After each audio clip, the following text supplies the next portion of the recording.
It's always difficult receiving a cease and desist letter in the mail on a product that you've been selling for some time. Sometimes confusing how someone might have a patent on something that you've been committed to for a period of time.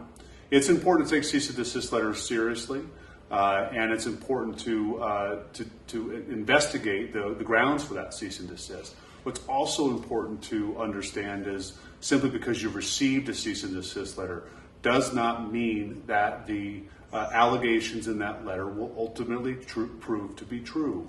So it's important when you receive that to contact counsel to assist you in looking at either the patent, the trademark, or the copyright that is detailed in the letter to determine if there are reasons why those particular items of intellectual property were improperly obtained from the U.S. government.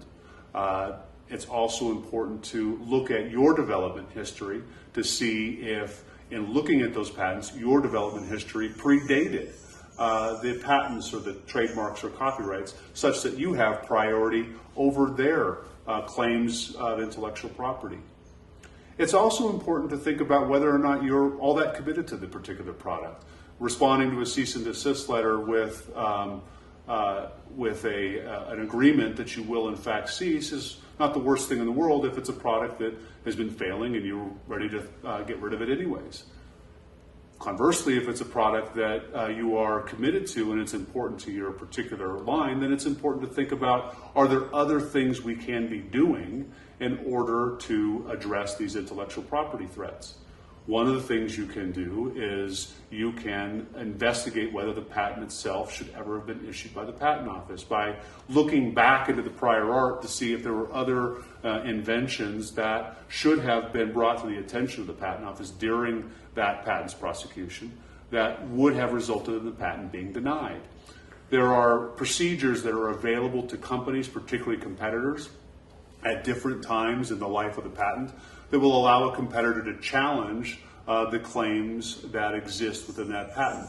If the patent's less than 9 months old, then you can use what's called a post-grant review proceedings at the patent office. If the patent is old, has been around for a while, and there's a threat of litigation and a complaint has been filed, then you can go to the patent office under what's known as the inter partes review proceedings. And have the patent looked at by the patent office under the standards that are established for inter partes review.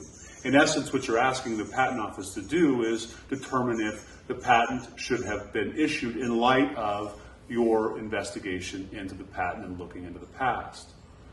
Other things that you can do if you look at the patent and you have a friendly relationship is perhaps you consider just taking a license to the product.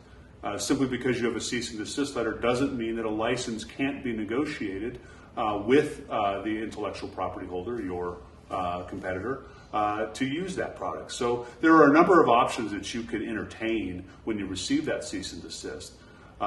You shouldn't just simply stop simply because you received a cease and desist. Learned counsel should be able to help you find out what your solutions are for that particular issue.